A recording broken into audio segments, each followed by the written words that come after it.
देखिए, जहाँ तक वक्फ बोर्ड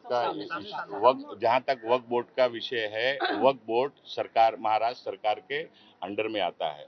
महाराष्ट्र सरकार के विविध विभागों के लिए खर्चे के अनुसार हर साल प्रोविजन करने की जवाबदारी सरकार की होती है।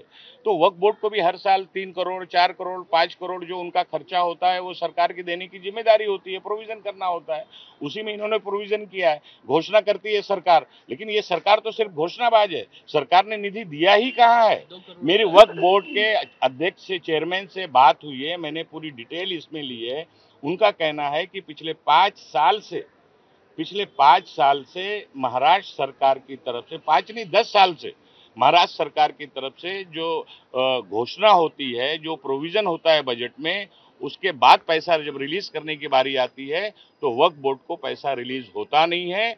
सिर्फ ये घोषणाबाजी होती है, वक्फ बोर्ड को पैसा नहीं मिल रहा है, इसलिए वक्फ बोर्ड खसारे में चल रहा है। उत्तर प्रदेश के बाद महायुति को इस मुस्लिम समाज से मतदान नहीं मिले, इस वजह से इस तरह के निर्णय लिया जा रहा है ताकि विधानसभा चुनाव में वोटरों को अट्रैक्ट किया जाए। देखिए, भारतीय जनता पार्टी और मोदी जी की सरकार के सभी सहयोगी दलों को भारतीय जनता ने, देश की इस जनता ने रिजेक्ट कर दिया है।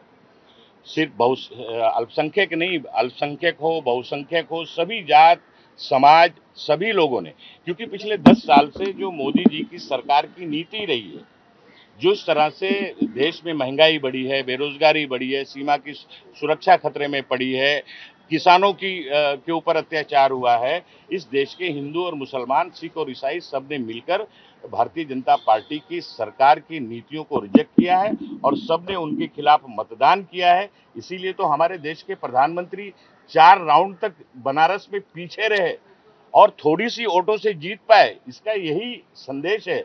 देश की जनता केंद्र सरकार की नीतियों को रिजेक्ट कर चुकी है और उनके खिलाफ सभी हिंदू, मुस्लिम, सिख, ईसाई सब मिलकर उनके खिलाफ वोट कर रहे हैं। देखिए, 10 करोड़ परिषद ने कहा है कि वो प्रदर्शन करेंगे अगर सरकार अपने इस कहे को पीछे नहीं लेती है तो। देखिए, विश्व हिंदू परिषद हो या और कोई परिषद हो, इनको सिवाय झूठ बोलना, हिंदू मुसलमान करना, शमशान कब्रिस्तान करना, लव जिहाद, लैंड जिहाद करना, और ये सब करने वाले लोगों को देश की जनता और महाराष्ट्र की जनता ने, महाराष्ट्र से लेकर दिल्ली की जनता, उत्तर प्रदेश की जनता ने मिलकर, हिंदू और मुसलमान, सिख और ईसाइयों ने इनके इन सब तरह के जो घोषणाएं हैं, जो बयान हैं, जो राजनीति है, उसको पूरी तरह से नकारा है, रिजेक्ट किया है। और इसीलिए आज इंडिया गठबंधन इस देश में मजबूती के साथ उभरा है।